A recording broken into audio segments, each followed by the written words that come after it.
Assalamualaikum warahmatullahi wabarakatuh. Bismillahirrahmanirrahim. Alhamdulillahi rabbil alamin. Wassalatu wassalamu ala asyrafil anbiya'i wal mursalin sayyidina wa habibina wa syafi'ina wa qurrati a'yunina Muhammadin wa ala alihi wa ashabihi wa man tabi'ahum bi ihsanin ila yaumiddin. Amma ba'd. Pemirsa, sahabat As-Nabil TV rahimakumullah. Alhamdulillah, kembali kita dipertemukan oleh Allah Subhanahu wa taala dalam majlis balalajaran yang harapannya mudah-mudahan ilmu yang kita pelajari selalu diberikan kemanfaatan oleh Allah Subhanahu wa taala, dan mudah-mudahan dimanapun pemirsa berada selalu dalam keadaan sehat walafiat. Amin ya rabbal alamin. Pemirsa rahimakumullah, insyaallah kita akan melanjutkan kembali pembacaan kitab Ayyuhal Walad. Sambungannya yaitu Al-Faidatus Sadisah. Qala al-musannifu rahimahullahu ta'ala wa nafa'ana bi'ulumihi wa bi'ulumi masyayikhi wa talamidhihi wa bi'ulumikum fid dharaini amin. Qala Al-Faidatus Sadisah, faidah yang ke-6. Inni ra'aitun nasa, bahwa aku melihat kebanyakan manusia, kata Al-Hatim, yu'adi ba'duhum ba'da, saling bermusuhan sebagian mereka dengan sebahagian yang lain, ligharadin wa sababin, karena tujuan dan sebab tertentu. Ini juga pemirsa, barangkali kita melihat realita dalam hidup dan kehidupan kita. Ada antar per orang yang bermusuhan, antar kelompok, bahkan antar negara. Fata'ammaltu qawlahu ta'ala, kemudian aku merenungi sebuah firman Allah Subhanahu wa ta'ala yang berbunyi, A'udzubillahi minasyaitonir rajim. Inna syaitana lakum aduwwun fattakhiduhu aduwwa. Sesungguhnya syaitan itu lakum, bagi kalian, aduun, adalah musuh. Fattakhiduhu aduwwa, maka jadikanlah syaitan itu benar-benar sebagai musuh. Fa'alimtu, kemudian aku menjadi tahu, kata beliau, annahu la tajuzu adawatu ahadin, bahwasanya tidak boleh memusuhi seseorang, ghairis syaitani, selain daripada syaitan. Ucapan daripada Imam Al-Hatim yang dijadikan oleh nasihat Al-Imam Al-Ghazali kepada murid beliau, dan tentu kepada kita semua, bahwa menurut firman Allah Subhanahu wa taala tadi, syaitan itu adalah musuh kita. Dan di ayat yang lain, adu mubin, adalah musuh yang nyata. Wala tattabi'u khutuwatis syaitan, di ayat yang lain lagi, karenanya janganlah kamu mengikuti langkah-langkah syaitan. Karena kalau kita mengikuti langkah-langkah syaitan, itu berarti tidak lagi menjadikan musuh kepada syaitan. Karena itu jangan sampai manusia kita jadikan musuh, kemudian justru syaitan yang kita ikuti. Yang menjadi nasihat beliau ini melalui firman Allah Subhanahu wa taala, kita benar-benar menjadikan syaitan itu sebagai musuh kita, dan jangan sampai manusia itu atau orang lain kita jadikan musuh.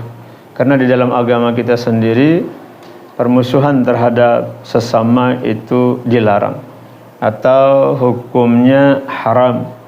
Kenapa? Karena permusuhan itu akan memutus rahmatnya Allah, kasih sayang Allah, maghfirah, ampunan Allah Subhanahu wa taala, dan redanya Allah Subhanahu wa taala.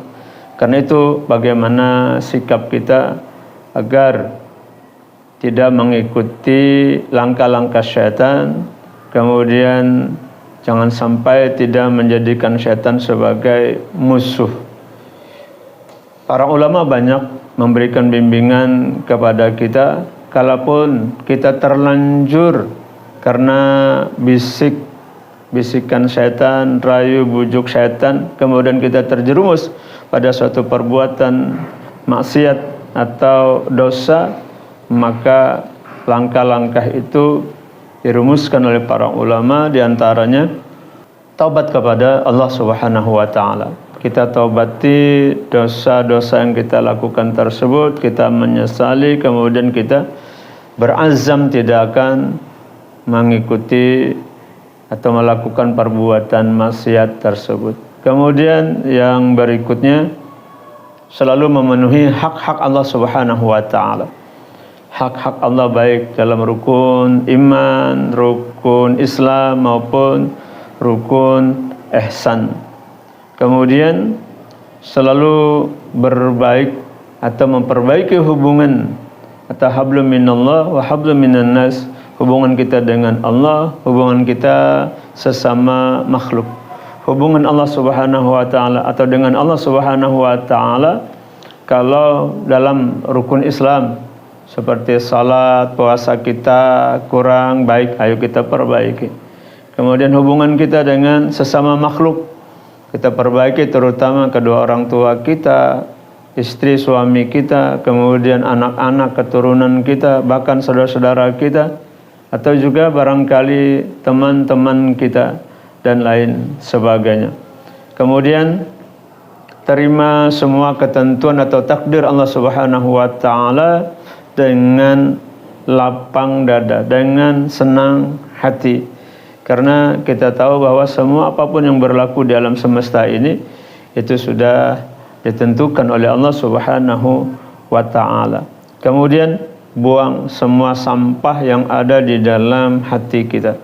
Kaitannya dengan sampah itu nanti bisa iblis meniupkan di situ, ada yang namanya hasad, iri dengki, ada yang namanya takabbur, sombong, riya, sum'ah, ujub dan lain sebagainya. Kita bersihkan, kita buang itu. Kemudian manfaatkan sisa hidup kita untuk hal-hal yang bermanfaat dengan senang hati, dengan ikhlas, sehingga apa yang kita lakukan itu benar-benar perwujudan daripada inginnya kita membersihkan diri kita atau tazkiyatun nafsi. Nah, dengan itu insya Allah kita tidak mengikuti langkah-langkah syaitan, apalagi menjadikan syaitan sebagai teman kita, atau bahkan nanti justru orang lain yang kita jadikan musuh. Tidak seperti itu. Tapi insya Allah kita akan benar-benar menjadikan syaitan sebagai musuh kita dalam hidup dan kehidupan ini, dan juga kita tidak akan mengikuti langkah-langkah syaitan. Mudah-mudahan ada manfaatnya. Kita tutup. Subhanakallahumma wa bihamdika asyhadu an la ilaha illa anta astaghfiruka wa atubu ilaik. Wassalamualaikum warahmatullahi wabarakatuh.